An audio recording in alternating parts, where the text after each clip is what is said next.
Na lição deste trimestre estaremos estudando sobre a Igreja, o corpo de Cristo, sua origem, natureza e vocação no mundo. Porque assim como o corpo é um e tem muitos membros, e todos os membros sendo muitos são um só corpo, assim é Cristo também. 1 Coríntios 12:12. Conhecendo a Igreja e a sua natureza, nos conscientizamos da importância de fazer parte dela. A palavra-chave desta lição é natureza. O que define uma igreja genuinamente cristã? Primeiramente, ela é confessional, ou seja, fundamentada em uma confissão de fé, que é a palavra de Deus. Também é visível quanto à comunidade e invisível quanto à sua universalidade. Finalmente, ela é una, sem divisões. Uma igreja autenticamente cristã é por excelência confessional. Sua base reside na solidez das Escrituras Sagradas, como um alicerce inabalável que suporta todas as tempestades da vida. O apóstolo Paulo, em sua epístola a Timóteo, destaca a importância da palavra de Deus, afirmando que toda a Escritura é divinamente inspirada e proveitosa para ensinar, para repreender, para corrigir, para instruir em justiça, 2 Timóteo 3,16. Assim, a igreja genuína encontra a sua identidade na confissão da verdade, revelada nas páginas das Escrituras. A igreja genuinamente cristã não é limitada a um local físico. Ela transcende para além das fronteiras terrenas, manifestando-se tanto na forma visível como invisível. Refletindo sobre as palavras do Senhor Jesus, entendemos que onde 2 ou 3 estiverem reunidos em meu nome, ali estou no meio deles. Mateus 18:20. A presença divina se manifesta. A igreja, portanto, é uma comunidade tanto local, congregando-se em templos físicos, quanto universal, unindo-se espiritualmente em adoração ao Redentor. A unidade é o coração pulsante da verdadeira igreja. Paulo, ao escrever aos Coríntios, exorta-os a serem unidos no amor, no mesmo parecer e no mesmo sentir. 1 Coríntios 1:10. A igreja não é apenas uma reunião de indivíduos, mas um corpo interligado, onde a diversidade de dons e talentos converge para um propósito divino comum. A falta de unidade é como uma ferida que enfraquece o corpo, impedindo-o de cumprir seu chamado celestial. Diante dessas verdades fundamentais, devemos confessar, em uníssono, a autoridade e a veracidade das Escrituras. Em nossas comunidades locais, cultivemos uma atmosfera de adoração que transcenda os limites do visível, reconhecendo a presença invisível do Senhor. Sobretudo, esforcemos-nos pela unidade, entendendo que é através dela que testemunhamos ao mundo a autenticidade da nossa fé. Número 1. A natureza da igreja na sua dimensão confessional. Uma igreja genuinamente confessional é enraizada na palavra de Deus e no incessante mover do Espírito Santo. A essência de uma igreja verdadeiramente bíblica reside em seu alicerce sólido, Jesus Cristo, a palavra encarnada, conforme João 1:1. No princípio era a palavra, e a palavra estava com Deus, e a palavra era Deus.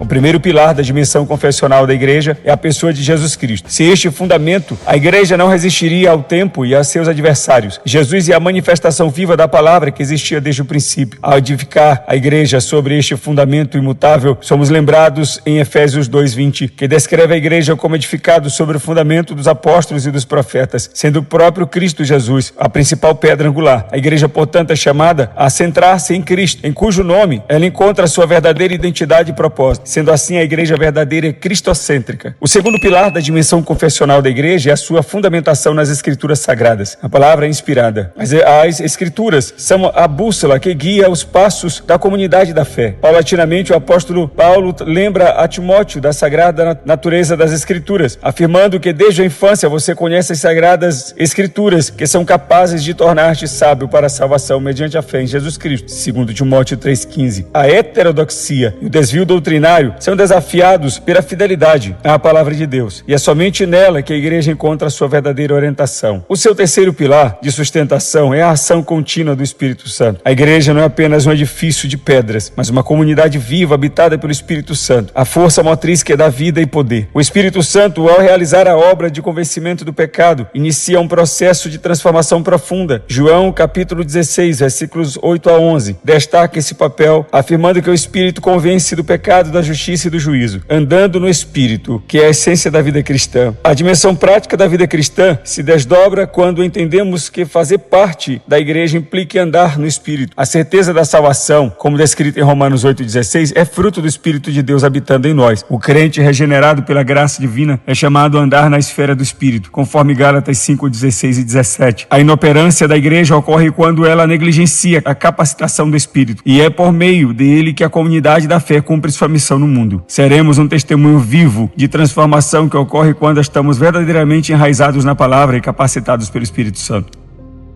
Número 2, a natureza da igreja nas suas dimensões local e universal. A genuína igreja pode ser compreendida em duas dimensões, local e universal. Esta dualidade fascinante revela a riqueza da obra divina na comunidade dos crentes. A igreja em sua dimensão local é um organismo vivo e tangível. Os apóstolos dirigiam suas cartas a comunidades específicas, como evidenciado em 1 Coríntios 1:2 e 1 de Pedro 1. Aqui a igreja é representada como um corpo vivo situado em diferentes localidades geográficas. Nas cartas neotestamentárias fica evidente que cada igreja local, cada uma destas comunidades revela particularidades. Cada comunidade enfrentava desafios e virtudes únicas, demonstrando sua autonomia sob a supervisão apostólica. Ao examinarmos as epístolas, percebemos que cada igreja local possuía suas próprias características e desafios distintos. Problemas mencionados em Filipenses 4, versículo 2 e 3, por exemplo, podiam diferir dos relatados em 2 Tessalonicenses, capítulo 3, versículos 11 e 12. Contudo, sob essa autonomia, as igrejas locais compartilhavam uma unidade fundamental na fé em Cristo. Assim como diferentes partes do corpo desempenham funções específicas, cada igreja contribuía de maneira singular para o corpo maior da fé cristã. À medida que contemplamos a dimensão universal da igreja, somos levados a ultrapassar as barreiras geográficas e físicas. A igreja de Jesus, invisível aos olhos humanos, é formada por todos os crentes regenerados, presentes em todos os lugares e até mesmo na glória, conforme Hebreus 12, 23. Aqui é crucial discernir entre a igreja e a denominação. Enquanto denominações podem ser temporárias e sujeitas a desaparecer, a igreja universal é invisível e indestrutível, conforme as palavras de Jesus em Mateus 16, 18. A distinção entre igreja e denominações humanas é crucial. Nem todo grupo que se autodenomina igreja pode ser reconhecido como parte da verdadeira igreja cristã. Algumas podem ser, na verdade, sinagogas de Satanás, como advertido em Apocalipse 3, 9. A fidelidade a Cristo e às Escrituras Sagradas é o critério que determina se uma igreja ou denominação é verdadeiramente cristã. É essa fidelidade que confere à igreja sua natureza divina e permanente. Olhando para esta dimensão da igreja, com toda a sua diversidade, sabemos que não compromete a sua unidade essencial da fé. Assim como uma sinfonia harmoniosa é composta por diferentes instrumentos, a igreja de Jesus é enriquecida pela variedade das igrejas locais, desde que permaneçam fiéis a Cristo e à palavra de Deus.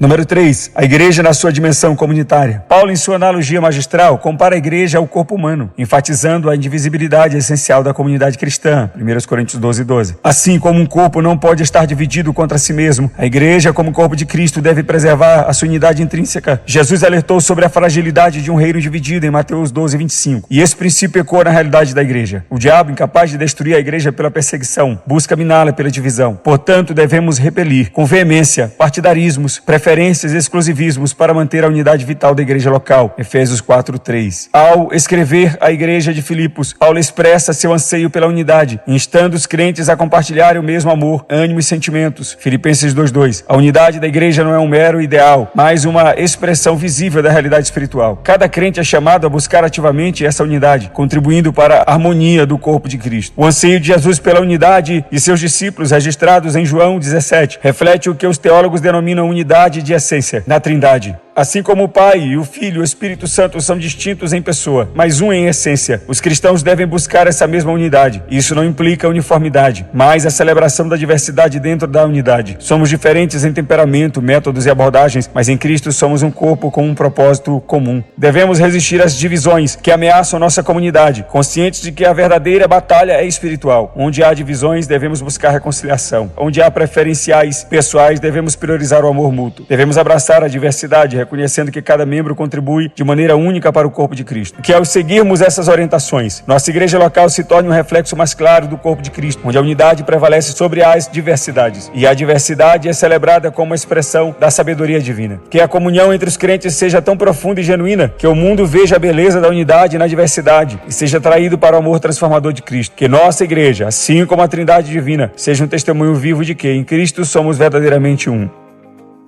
À medida que encerramos esta lição sobre a natureza da igreja, somos confrontados com a inegável verdade de que uma comunidade só pode ser verdadeiramente cristã quando suas características fundamentais estão presentes. Assim como os alicerces de uma construção determinam sua solidez, a igreja encontra sua firmeza na palavra de Deus e na habitação contínua do Espírito Santo. Em 2 Timóteo 3,15, compreendemos que a Escritura é essencial para a edificação da igreja, sendo a bússola que a orienta. Simultaneamente, a presença do Espírito Santo é vital, como ilustrado em Atos 1,8, capacitando a igreja para o seu propósito divino. eterno. Ao contemplarmos a igreja, entendemos que ela transcende as limitações temporais e espaciais. Não é confinada pelo tempo, nem restringida pelo espaço físico. Em sua essência, a igreja existe para a eternidade. Essa compreensão nos leva a meditar nas palavras de Hebreus 12, 23, que nos fala da igreja celestial, indo além das dimensões terrenas. Diante dessas verdades, somos desafiados a aplicar essa compreensão na prática diária de nossa fé. Devemos buscar um alicerce firme na palavra de Deus, permitindo que ela guie nossa jornada individual e coletiva como igreja. Simultaneamente, devemos cultivar uma vida permeada pela presença do Espírito Santo, conscientes de sua capacitação constante. Além disso, somos chamados a abraçar a visão eterna da igreja, reconhecendo que nossa jornada como comunidade da fé não se limita a esta vida terrena. Ao fazê-lo, nossa perspectiva se amplia, influenciando nossas ações diárias e nossa missão como igreja. Que possamos, como membros do corpo de Cristo, viver de acordo com essas verdades fundamentais, construindo uma igreja que não apenas perdure no tempo, mas transcenda para a eternidade. Que a palavra e o Espírito Santo sejam os guias constantes de nossa missão e que tenhamos uma visão celestial que impacte profundamente nossa vida comunitária e individual. Tenha uma boa aula e Deus abençoe.